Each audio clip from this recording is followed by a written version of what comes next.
Hey, what's going on, everybody? We have Patrick Murphy here, covers Ohio State for Bucknuts in the 24/7 Sports Network here. Patrick, let's talk about the quarterback battle. I'm intrigued by this one. Two different quarterbacks in terms of their experience, but both are very efficient, very effective, high completion percent. We're going to talk about both of them and kind of this battle here with Carson Beck with Miami and Julian Sayin there with Ohio State. What do you think about Julian and kind of his strengths as a player? What's going to be key in this game for him going against Miami? Yeah, so Julian Sayin, I mean, obviously was one of the top quarterbacks coming out of high school. Went to Alabama briefly to play under Nick Saban, but was also recruited by Ohio State and Ryan Day. And we heard from the time he announced he was transferring to Ohio State just about his poise and the accuracy and things like that. You heard it from Ohio State people, but you also heard it when you talk to people he worked with back home in San Diego, high school coach, quarterback coach, all those things. So it took a year before we actually got to really see it. Obviously, last year he was the backup to Will Howard, but once he stepped on the field, once we got to see him more, even in spring practice, it was becoming pretty obvious that everything that we'd heard about him was spot on. We didn't know about the poise really, but then week one he goes out against number one Texas at the time, and that defense, which say what you will about the Longhorns season, they did have a good defense, and he plays well. Not outstanding. They sort of brought him along slowly, but he lived up to what people were talking about, and then he's just steadily gotten more and more confident, I think, throughout the year.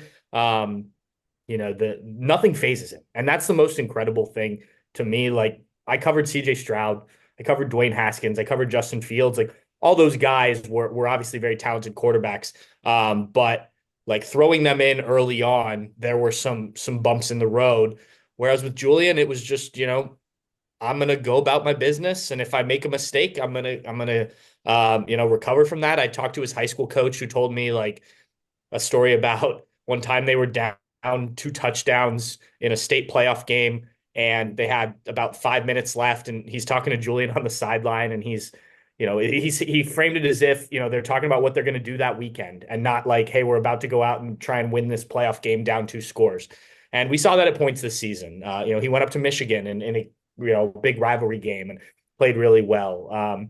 I thought even against Indiana, even though his numbers weren't great, when he had time, he was able to do that on a stage like the Big Ten championship game. So he has the arm talent. He doesn't have the biggest arm, but he can make the throws he needs to.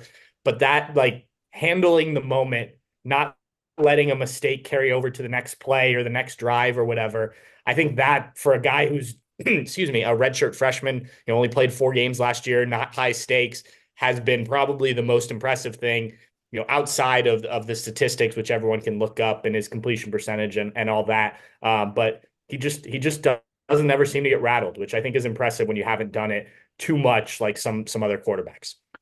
And conversely, with Carson Beck, look, he's done it. He's been Yeah. a starter at Georgia and he has the experience. But look, kind of different in the sense of like we have seen him get rattled in the sense of they've had two losses. He threw six interceptions in both those two losses, four picks in the wins. So the interception we saw this last year at Georgia too. It kind of can come in some bunches for him, so that'll be key. But he is, feels poised, the leadership, all these things that coach is talking about. They're going to rely on him, and I think Carson. I think that's going to be different, Pat, with this one. I think Carson's got to make some throws downfield. I don't think they can rely on what they did against Texas A&M to work against Ohio State, even though yeah, you could see some sort of a grind out game. Points could be tough, but I think they're going to need him to make plays. And I think look, you brought Carson in for a reason. He's got to make plays in this one. I think for them to win games, and not just the ones where some dump off stuff to Malachi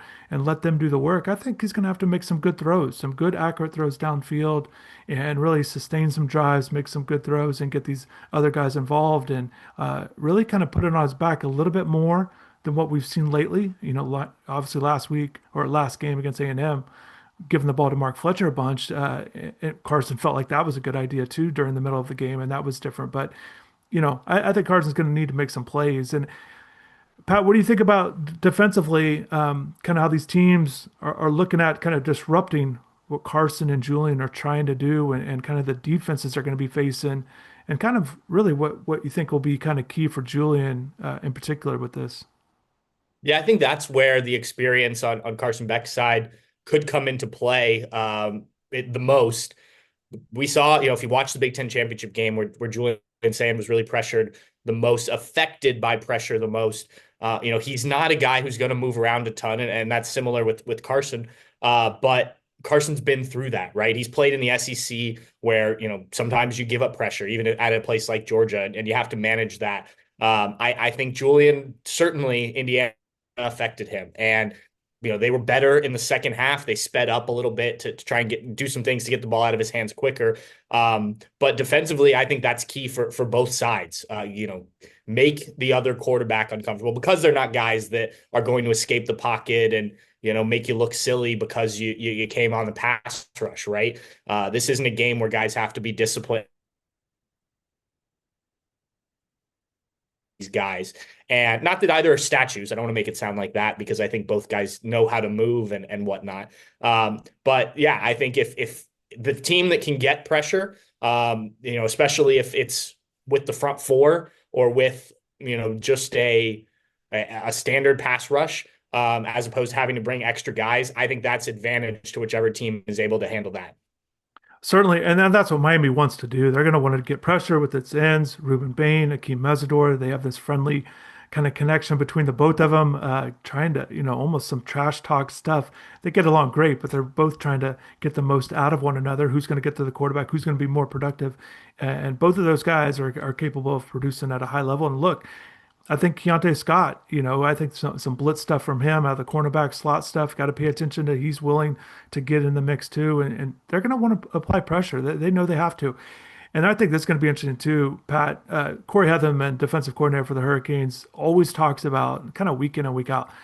Not only do they want to get pressure on the quarterback, they want to get hits. They want to do this early in games. He really feels that this is a point of emphasis from him that they really want to apply pressure on the quarterbacks early in games, make them think, and he feels like they always feel like that can kind of help them throughout the rest of the game. So it's the early hits, even if it's not sacks, really apply pressure. But yeah, as you mentioned, Carson's been through it. Like he knows essentially what to expect. Shannon Dawson has praised him throughout the season of just his understanding.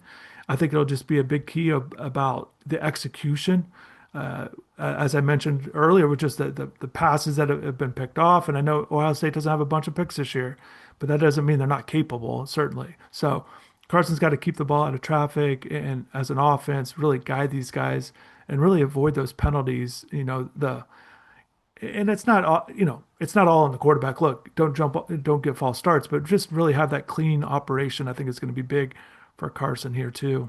Pat, when we talked about Julian, what do you think is kind of when he's at his best? You talked about his poise, and look, it's way different. But we did get a chance to see Julian as a high school recruit playing with the Raw team here in Miami. So we've seen him. He knows it. It's not just the JJ connections, but we've seen Julian. But just the keys for him, you think in this game in terms of playing at his best and when he's at his best, what does it look like?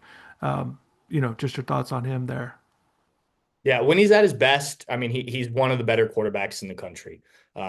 Completion percentage wise, you've seen it. He set the single season record. Whether he can set the record for a whole season, we'll see. But he's accurate. He can make all the throws. His deep ball, while it may not be the strongest, it gets there. He was really good on passes over 20 yards in the air throughout the season. It helps having the receivers Ohio State has, no doubt about that. They make some impressive catches. But yeah, again, I think that experience factor is going to be a thing, right?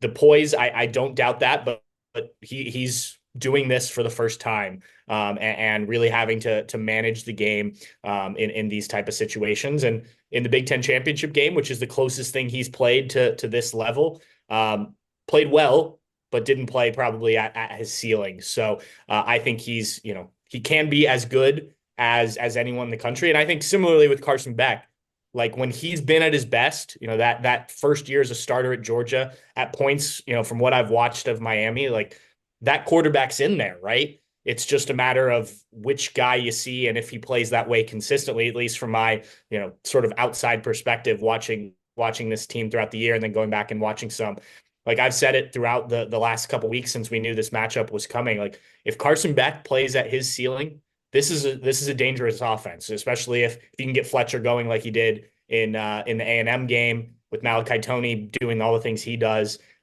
Beck seems to then unlock the rest of it, right? At least in my eyes. So, how which guy can play at the higher level? I think, we talked about getting pressure. I think that's important too. But on the offensive side, the guy who sort of elevates to his ceiling, I think could make a big difference. And certainly it is going to be fascinating because, like you mentioned, as we touched on at the beginning, just experience is different. But again, Yeah. both these guys are efficient and certainly they rely on their targets, but they make things happen too, the both of them. And I just keep thinking about Carson's career, everything he's been through, and we'll see what it looks like in this one. But just everything he's been through kind of it comes to this, he's got a chance to kind of right some wrongs in a sense, and really gets another opportunity to play in a high stakes game and lead his team to big wins. So we'll see if Carson can pull it off, but certainly I think it's going to be hard for either of these teams to win the game without their quarterback playing well. Even though there's a lot of good players across the board, you could see how other players can certainly make impacts. But I think it is going to come down to how these quarterbacks play. And if, as you mentioned, I think it's a great point, Pat, just who can play at the highest level that they've shown, who can reach that in this one. So really appreciate it. It's going to be fascinating to watch this quarterback battle. Yeah, absolutely. It's going to be fun.